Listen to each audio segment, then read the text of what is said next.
Tonight, our story begins with a radio telescope under a dark sky. Its great dish is tilted toward the Milky Way, not because anyone expects a voice to arrive on command, but because the galaxy is full of places worth listening to. Somewhere beyond the familiar planets of our own solar system, stars are surrounded by worlds of their own. Some are large, some small, some hot enough to melt rock, and some cold enough to keep water locked in ice. We now know that planets are not rare exceptions. They are a normal part of the architecture of stars. And yet, after decades of searching for signals that might reveal technology beyond Earth, no extraterrestrial technosignature has been confirmed. Those two facts sit quietly beside each other. A galaxy with an enormous number of worlds, and, so far, no verified sign that another technological civilization is speaking, transmitting, building, or otherwise making itself obvious to us. That tension is often called the Fermi paradox, though the word paradox can make it sound more mysterious than it needs to be. It is really a question about expectations. The Milky Way is old. Parts of it began forming more than 13 billion years ago. Earth, by comparison, is about 4.5 billion years old. Human technology capable of sending radio signals beyond our planet is younger still, so there has been a great deal of time before us. If technological civilizations arise often, if some survive for long periods, and if some create signals or structures that can be noticed across interstellar distances, then it seems reasonable to ask why the sky has not already shown us something unmistakable. But every part of that sentence contains an assumption. We do not know how often life begins. We do not know how often simple life becomes complex. We do not know how often complex life develops technology. And even if technology appears, we do not know how long it remains detectable, what form it takes, or whether it produces anything our instruments would recognize. So tonight, we will not try to solve the question by guessing. We will move slowly through what astronomy can actually tell us. First, we will look at how many possible worlds the Milky Way may contain, and why the discovery of so many planets made the silence feel more interesting rather than less. Then, we will ask what scientists mean when they say they have searched for other civilizations. What kinds of signals can we detect? How much of the galaxy have we really examined?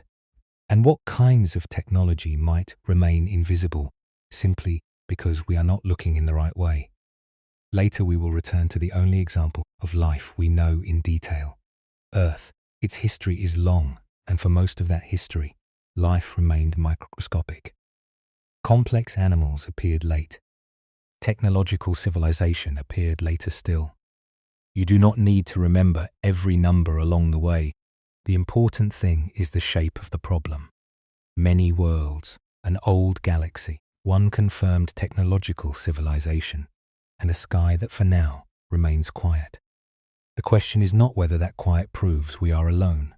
The quieter and more useful question is this: what exactly can the silence tell us? The first part of that question is the easiest to see. The Milky Way contains an enormous number of stars, and planets appear to be a normal consequence of making stars, rather than a rare exception. For much of human history, we had no evidence that any star beyond the Sun possessed a planet. Other solar systems belong to speculation. Then, during the final years of the 20th century, astronomers began finding them. At first, many of the discoveries were strange worlds.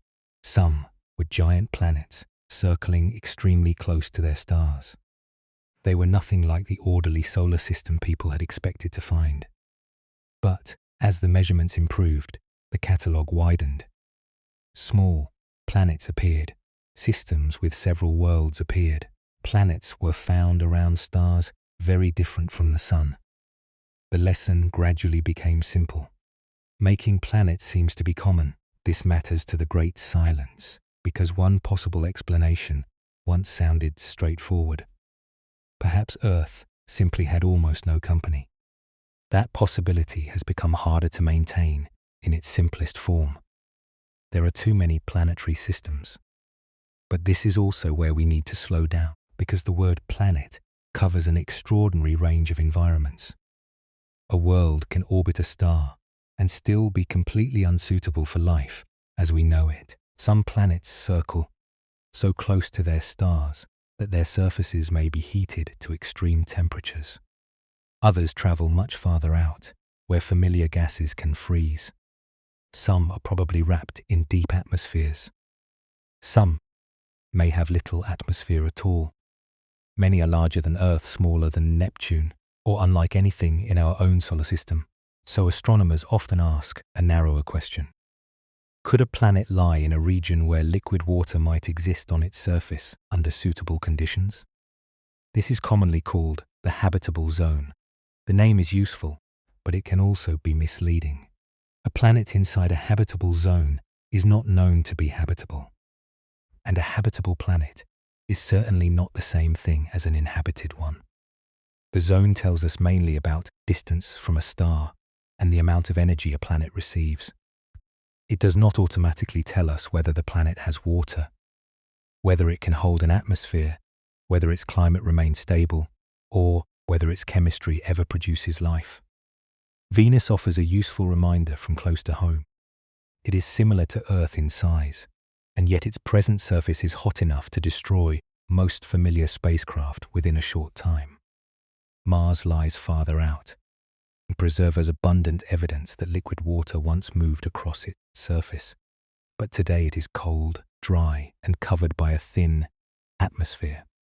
3 rocky planets can form around the same star and follow remarkably different histories. So when surveys suggest that the Milky Way may contain vast numbers of rocky worlds in potentially temperate regions, the result does not tell us how many Earths there are in the deeper sense of the word. It tells us that the first door may be common.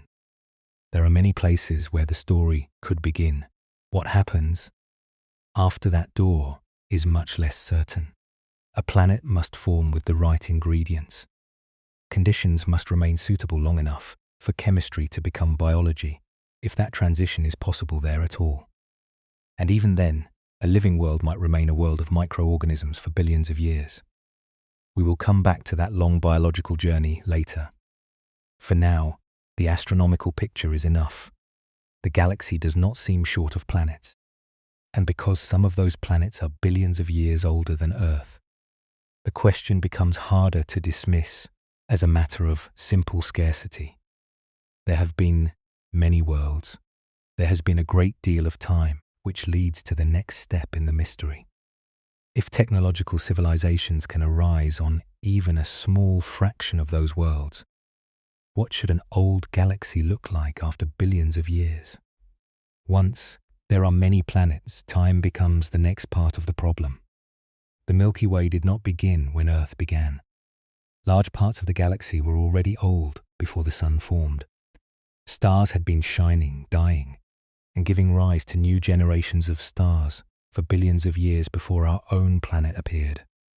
That leaves an uncomfortable amount of time for possibilities to unfold. Suppose, only for the moment, that technological civilizations are not extremely rare. Suppose some of them survive for long periods. And suppose a few eventually learn to send machines from one star system to another. Nothing in that picture requires faster than light travel. Even a very slow expansion by cosmic standards could matter if it continues for long enough. A civilization might send probes to nearby stars. Some of those systems could become new starting points. From there, other machines could travel farther. In many models, that kind of gradual spreading can cross a galaxy on a timescale far shorter than the age of the Milky Way. This is where the Fermi paradox gains its force. If such civilizations arise often enough, last long enough, and expand often enough, then perhaps at least one of them should have become noticeable by now. The word noticeable is important. A civilization does not need to visit Earth for the argument to work. It might alter the light of its planet.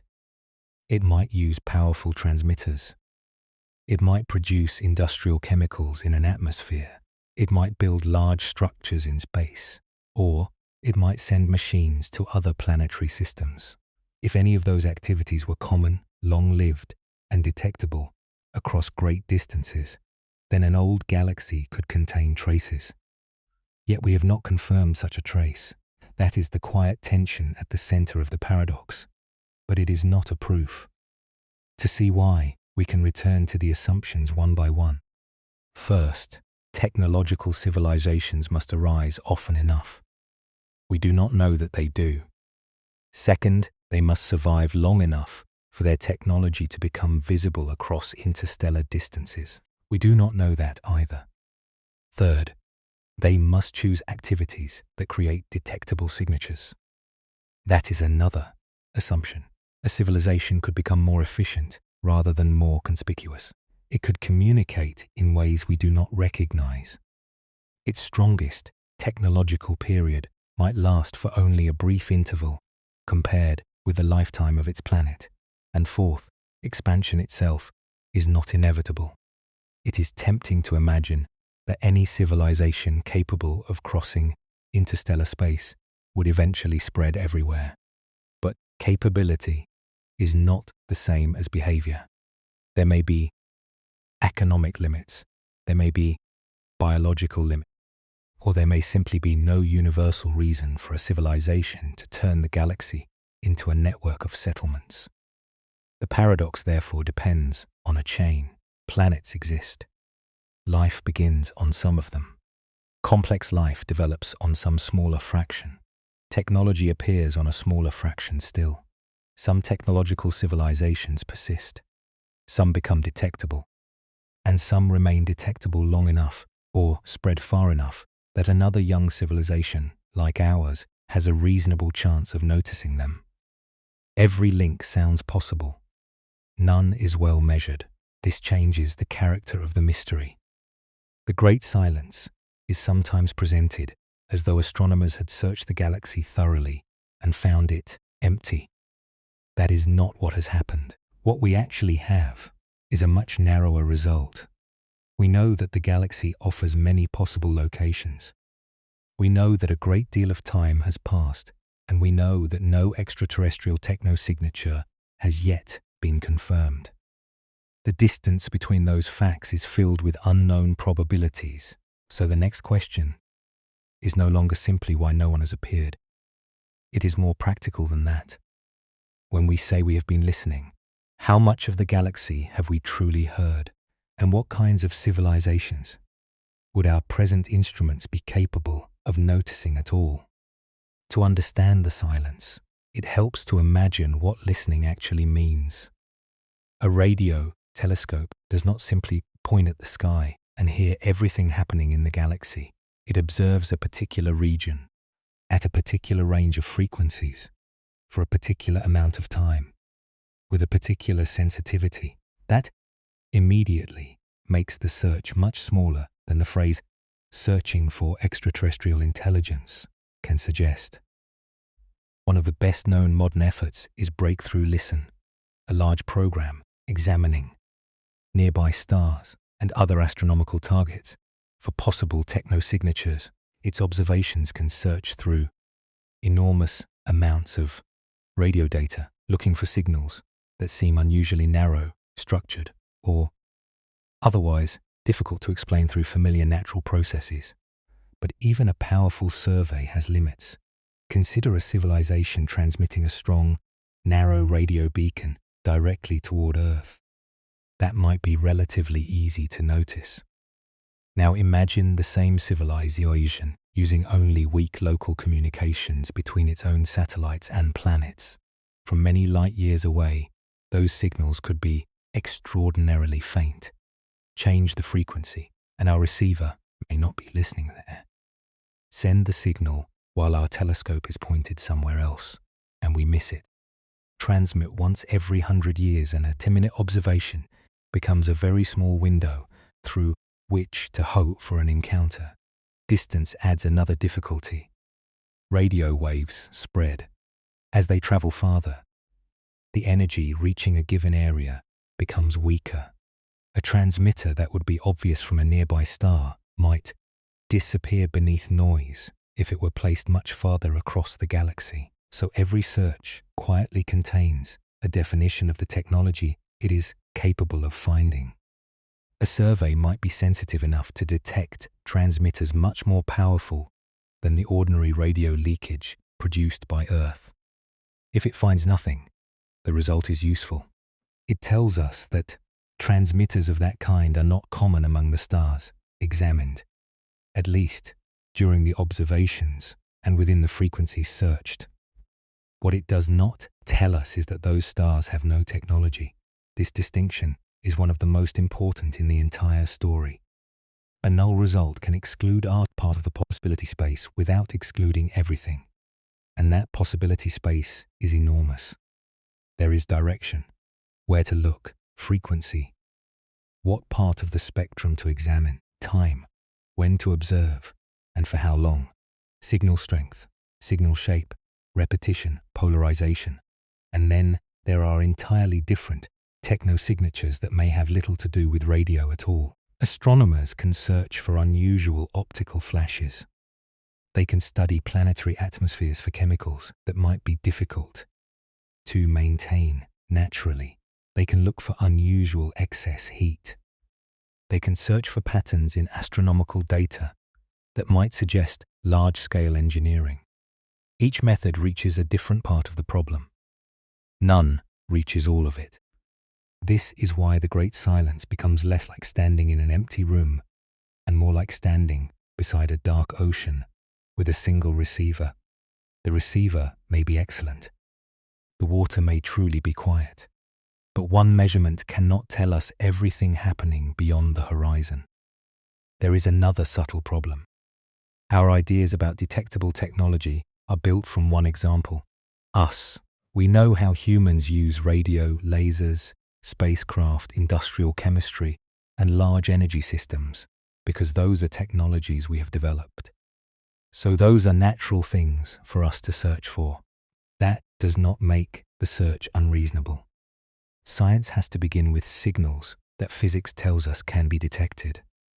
But it means that the phrase advanced civilization does not automatically translate into bright radio beacon. Technology may become louder with time, or it may become quieter. It may spread across many worlds or remain concentrated around one star. Its visible phase might last for millions of years, or only a few centuries. We do not yet know. So when a modern survey examines thousands of stars and finds no convincing extraterrestrial signal, that result matters. It narrows the map. It improves the next search. It tells astronomers which kinds of strong transmitters appear uncommon in that particular sample. But the larger galaxy remains mostly untested against the full range of possibilities, and that gives the silence a different meaning. Perhaps civilizations are genuinely rare. Perhaps many exist, but are difficult to detect. Perhaps their technologies do not resemble the signals we currently search for. Or perhaps the problem begins much earlier, before radio telescopes, before machines, before intelligence itself. To explore that possibility, we have to leave the stars for a while and return to the one living planet whose history we can actually read. The most useful place to look for that answer is not another star. It is Earth. This is the only planet where we know life exists, and the only world where we can examine the full path from simple biology to a technological civilization important. It also makes it dangerously easy to overinterpret. We have one example. Still, that example has a history, and the history is not short. Earth formed about 4.5 billion years ago.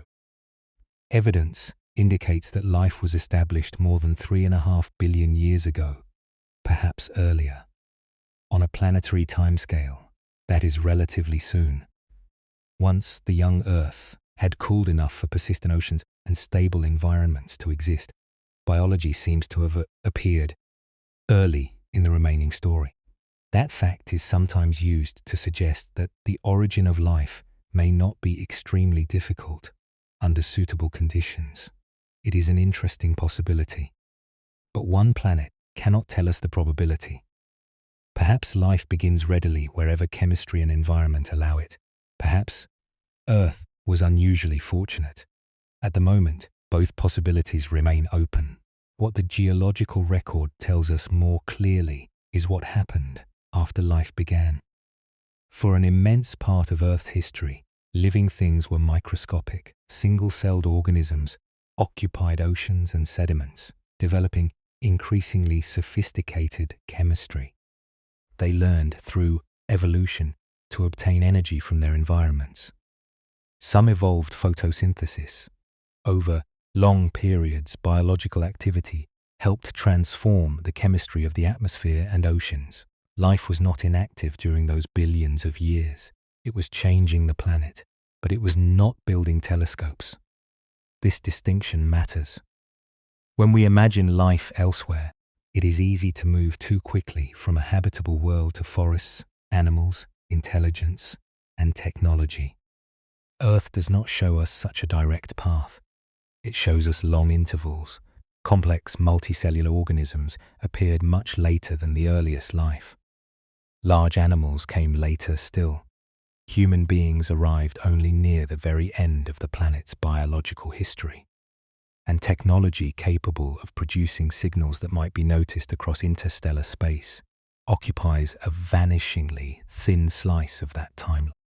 If the history of Earth were compressed into a single day, technological civilizations would appear almost at the final moment. That image does not prove that intelligence is rare. Evolution does not move toward a predetermined destination.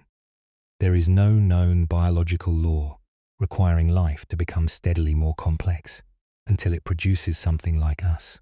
Natural selection favors organisms that reproduce successfully in their environments. A simple organism that is well adapted is not an unfinished version of a complex one. For billions of years, microbial life flourished without needing brains, cities, radio transmitters, or spacecraft. Even multicellularity itself has a complicated history. It arose in different forms, in different branches of life, under different environmental conditions. The appearance of complex animals was influenced by many changes in Earth's oceans, atmosphere, ecology, and geology. Rising oxygen was important, but it was not necessarily a single switch that suddenly turned complexity on. The path was layered, and many parts of it remained subjects of active research. This is the softest, but perhaps deepest change in the Great Silence. At first, the problem seemed astronomical. There are so many stars, so many planets, so much time. But planets are only locations. The larger uncertainty may lie in the transitions between chemistry, life, complexity, and intelligence and technology. We do not know the probability of any of those steps. A galaxy may contain countless living worlds and still produce very few technological civilizations. Or complex intelligence may arise, often once life has enough time. Earth cannot tell us which picture is typical because Earth is the only complete biological history we have. So the silence is no longer simply a question about distance. It is a question about probability. And the hardest probabilities may be hidden, not between the stars, but inside the long history of life itself. Once the problem is framed this way, the numbers become strangely difficult. We can count stars. We can estimate how common planets are. We can measure the ages of stellar populations and identify worlds that receive amounts of energy compatible with liquid water under some conditions. But the moment we ask how often life begins, the confidence falls away. We have no second living planet for comparison. Earth tells us that life can begin. It does not tell us how easy that beginning is. The same problem repeats at every later stage. Suppose a suitable planet forms around a stable star. Perhaps simple life appears. How often does that life remain simple for billions of years? How often does multicellular complexity emerge? How often does evolution produce organisms capable of abstract reasoning, cumulative culture, and technology? How often does technology develop into something detectable, across interstellar distances, and how long does that detectable period last? At present, none of those probabilities is known. This is why attempts to estimate the number of civilizations in the galaxy can produce such different answers. A small change in an unknown probability can transform the result. Imagine, only as an illustration, that one important evolutionary transition occurs on planets in 10. If several such transitions are required, their combined probability can shrink quickly. But if most of those steps happen readily, whenever suitable conditions persist, then technological civilizations could be much more common. We do not yet know which picture is closer to reality. The uncertainty has inspired an idea often called a filter. Somewhere between a lifeless planet and a civilization capable of leaving a visible mark across the galaxy, there may be one or more transitions that are extremely difficult. The important word is may. We have not identified such a filter. It could lie near the beginning. If the origin of life is rare, it could lie in the emergence of complex cells. It could involve multicellular organisms, intelligence, technological culture, or long-term survival. There might be several difficult steps rather than one. Or, perhaps, none of them is extraordinarily improbable, and the apparent silence has more to do with distance and detectability. Earth alone cannot decide between these possibilities. There is also a subtle selection effect in using ourselves as evidence. We can only look back from a planet where every necessary step happened successfully. If some transition was extraordinarily unlikely, we would still find ourselves on one of the worlds where it occurred, because there would be no observers on the worlds where it did not. That makes our own history difficult to turn into a frequency. The fact that intelligence appeared here does not show that it commonly appears. But neither does the long delay before technological civilization prove that intelligence is extremely rare. Earth's timeline is a record of what happened once. It is not a statistical survey. This is one reason the discovery of even simple life elsewhere would matter so much. A second independent origin of life would immediately change on the question. If Mars once produced life separately from Earth, or if evidence of an independent biosphere were found beneath the ice of another world, we would finally have more than one example to study. Even then, many questions would remain. Microbial life on two worlds would tell us little directly about the probability of intelligence, but it would begin to separate the first step from the later ones. For now, the entire chain is compressed into a single known case. Chemistry became biology here. Biology became complex here. One branch eventually produced a species capable of building radio telescopes. That sequence is real. Its probability is unknown. So the great silence can support several very different interpretations, without forcing us to choose among them. Perhaps life begins frequently, but almost always remains simple. Perhaps complex life is common, but technological intelligence is rare. Perhaps civilizations appear often and disappear quickly. Perhaps they survive for very long periods, but produce little that can be detected from another star. These are not equivalent explanations, and at present, they are not equally testable. The most useful next step is therefore to return from biology to observation. If another civilization existed around a nearby star, what would make it visible to us? And how bright, large, persistent, or unusual would its technology have to be before we could recognize it from here?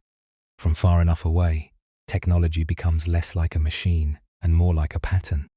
A city disappears. A spacecraft disappears. Even an entire planet becomes little more than a point of light. So the search for another civilization is really a search for effects. Something must change the light, heat, chemistry, or radio environment of a distant system strongly enough for us to separate it from everything nature can produce. That is a demanding condition.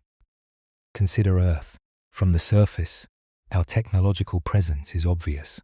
At night, cities glow, satellites cross the sky, radar systems transmit powerful pulses, aircraft move between continents, radio networks fill the air. But move several light years away, and almost all of that detail vanishes. The Earth itself becomes extremely faint beside the Sun. Most ordinary radio leakage spreads outward and weakens. Our brightest artificial lights are lost in the combined light of the planet. Even large objects in orbit are far too small to resolve directly from another planetary system with present-day instruments.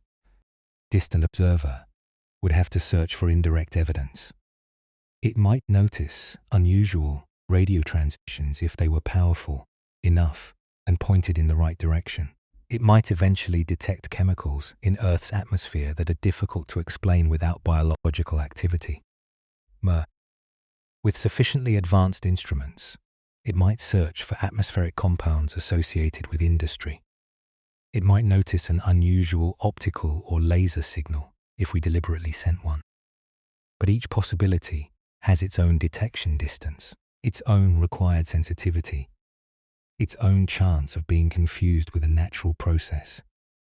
This means there is no single boundary beyond which a civilization becomes visible. A powerful beacon may be detectable across a much greater distance than ordinary communication. A large engineering project that intercepts a substantial fraction of a star's energy could leave a stronger astronomical signature than a civilization whose energy use remains modest. A planet with industrial atmospheric chemistry might be detectable only if we can measure its spectrum with extraordinary precision. Different technologies create different horizons, and those horizons may change as civilizations change. Our own technological signature has already changed dramatically in little more than a century. Radio became important. Then communication increasingly moved through directional links, fiber optic cables, satellites, and other systems that do not necessarily make Earth brighter to the galaxy. Some technologies increase leakage, others reduce it. So a simple assumption that older civilizations must always become more visible may be wrong. They could become extremely conspicuous. They could become quieter, or they could alternate between the two. Time creates another problem. Suppose a civilization produces strong radio signals for only a few hundred years before changing to something else. On a cosmic clock, that is almost nothing. Two civilizations could exist in the same part of the galaxy and simply miss each other's detectable phases. One might transmit long before the other develops a receiver.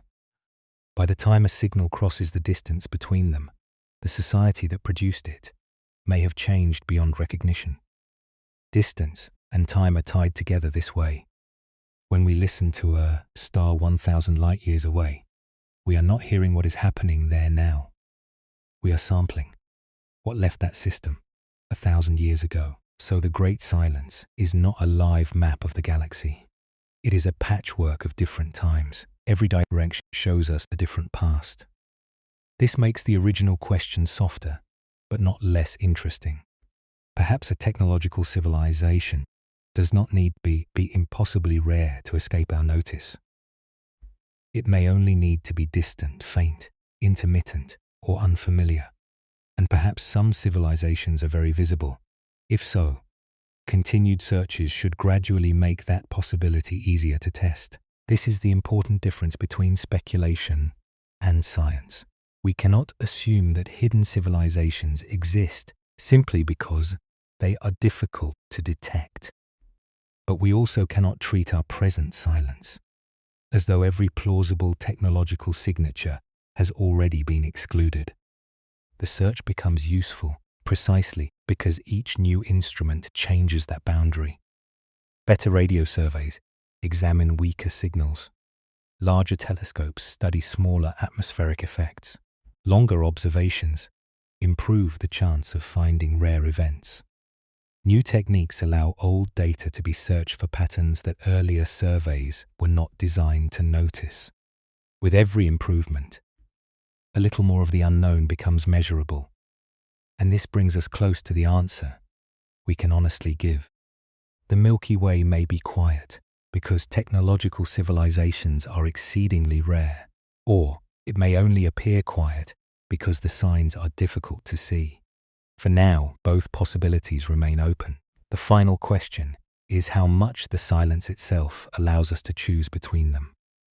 The silence does tell us something, just not as much as it first seems to. After decades of searching, no extraterrestrial technosignature has been confirmed. That is a real observation, but it does not tell us whether technological civilizations are absent from the Milky Way. It tells us that none has yet produced a signal or effect that we have detected, recognized, verified, and shown to be artificial. Those are very different statements. One explanation is that technological civilizations are extremely rare. Perhaps life itself begins only under unusual conditions. Perhaps simple life is common, but complex organisms are not. Perhaps intelligence capable of building technology appears only occasionally. Earth's history leaves all of those possibilities open. Another explanation is distance. A civilization could exist thousands of light years away and produce technology that is obvious locally, but almost impossible for us to detect. Another is timing. Civilizations may appear at different periods in the history of the galaxy. Their detectable phases may not overlap. There is also the possibility that our expectations are too narrow. We search for signals that physics and our own technological experience give us reason to search for. That is the sensible place to begin, but it is not the same as knowing what all advanced technology must look like. For now, none of these explanations has won, and combining several unknowns does not create an answer. We could imagine rare civilizations that are also distant and difficult to detect. We could imagine common microbial life but extremely uncommon technology. We could imagine a galaxy containing more activity than our current instruments can reveal. All remain possibilities. The important thing is not to choose the most dramatic one. It is to preserve the difference between what we know and what we can only propose. We know planets are common. We know Earth demonstrates that life can emerge and, given enough history, produce technological intelligence. We know that no extraterrestrial technology has yet been confirmed, and we know that our searches cover only part of the enormous range of signals, distances, technologies, and times that could exist. Beyond that boundary, the answer remains open. So the Fermi paradox has not disappeared. It has become more precise. The question is no longer simply, if anyone is out there, why haven't they come here? It is a quieter scientific problem. How often does life begin? How often does it become complex? How often does intelligence produce detectable technology? How long do those signatures last? And how much of that possibility space have we actually searched? At present, we do not know. That phrase can feel unsatisfying only if we expect science to end every question quickly. Often it marks the point where a useful question has finally been stated clearly. The Milky Way still appears quiet. Whether that quiet reflects an almost empty galaxy, great distances between rare civilizations, technology we cannot yet detect, or some combination of these possibilities remains unknown. For now, that uncertainty is the most accurate answer we have. So we return to the radio telescope beneath the Milky Way. The dish is still pointed toward the sky. Above it are stars too numerous to separate with the naked eye. And around many of those stars are worlds we will never see directly. Some may be barren, some may have oceans, some may carry life too simple to notice from here, and perhaps, somewhere, another world has produced observers who once looked into their own night and asked the same question. We do not know. That uncertainty is not an empty space in the story. It is the place where the evidence ends. We have learned that planets are common, but a planet is only a beginning. We have learned that life on Earth has a history measured in billions of years. while technological civilization occupies only a very small part of that history. We have learned that searching another star system is not the same as searching everything that could exist there. A signal must be strong enough. It must reach us at the right time, and we must know how to recognize it. So the quiet sky does not yet tell us that we are alone. It tells us something simpler. We have not found another technological civilization. Not yet. Perhaps future telescopes will detect an atmosphere whose chemistry is difficult to explain without life. Perhaps a radio survey will find a signal that returns again and again from the same distant star. Perhaps the first discovery will be much smaller, evidence that simple life began independently on another world close to home. Any one of those discoveries would change the shape of the question. Until then, the Milky Way remains as it has appeared throughout our journey tonight. Old, full of worlds, and, from where we are listening, quiet. The telescope continues to wait beneath that band of stars. Its silence is not a conclusion, and it is only the present boundary of what we know. And beyond that boundary, the galaxy remains open,